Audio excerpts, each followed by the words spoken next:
మంచు మోహన్ బాబు ఫ్యామిలీలో ఇటీవల గొడవలు చోటు చేసుకున్న విషయం తెలిసిందే. అవి కేసుల వరకు వెళ్లాయి. మంచు మనోజ్ ని ఇంటి నుంచి వెళ్లిపోవాలని మోహన్ బాబు డిమాండ్ చేస్తున్నారని, ఆయన్ని ఇంట్లోకి రానివ్వటం లేదని తెలిసింది. ఏకంగా మోహన్ బాబే వీడియోని విడుదల చేశారు. మనోజ్ తప్పులు చేస్తున్నారని, తాగి ఇంటికి వస్తున్నాడని, నా ఇంట్లో ఉండొద్దంటూ ఆయన ఓపెన్ గానే చెప్పారు. ఈ క్రమంలో ఇరువురి మధ్య గొడవలు జరిగాయి. మనోజ్ ని కొట్టినట్టు వార్తలు వచ్చాయి. ఆయన ఆసుపత్రిలో చికిత్స కూడా తీసుకున్నారు. తనని ఇంట్లోకి రానివ్వకపోతే గేట్ పగలగొట్టి లోపలికి వెళ్లాడు. ఈ క్రమంలో మోహన్ బాబు మీడియాపై కూడా దాడి చేశారు. ఇది పెద్ద కేసు అయ్యింది. మంచు విష్ణు, మోహన్ బాబు ఒకటిగా ఉన్నారు. మనోజ్ వారిపై అనేక ఆరోపణలు చేస్తున్నారు. యూనివర్సిటీలో అవకతవకలు జరిగాయని చెబుతున్నాడు. స్కూల్స్లోనూ అవకతవకలు జరుగుతున్నాయని చెబుతున్నాడు.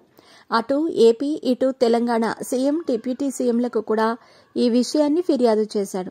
మరోవైపు మనోజ్ రెండో పెళ్లి చేసుకోవటం మోహన్ బాబు, విష్ణుకి ఇష్టం లేదని, అందుకే ఆయన్ని దూరం పెడుతున్నారనే ప్రచారాలు జరుగుతున్నాయి.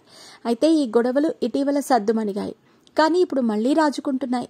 మోహన్ బాబు యూనివర్సిటీకి మంచు మనోజ్ వెళుతున్న నేపథ్యంలో యూనివర్సిటీ వద్ద ఉద్రిక్తత వాతావరణం చోటు చేసుకుందట.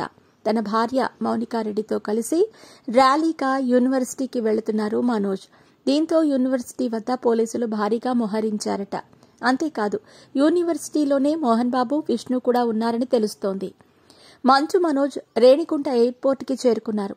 అక్కడ ఆయనకు అభిమానులు, అనుచరులు భారీగా స్వాగతం పలికారు. అక్కడి నుంచి కార్లలో ర్యాలీగా బయలుదేరారు. మంచు ఫ్యామిలీలో వివాదాలు నెలకొన్న నేపథ్యంలో యూనివర్సిటీ వద్ద పోలీసులు భారీగా మోహరించారు. ఎలాంటి అవాంఛనీయ సంఘటనలు చోటు చేసుకోకుండా పోలీసులు చర్యలు చేపట్టినట్టు తెలుస్తోంది. అయితే మంచు మనోజ్ ఎందుకు యూనివర్సిటీకి వెళుతున్నారు, ఏం చేయబోతున్నారు అనేది ఇప్పుడు ఆసక్తిగా మారింది.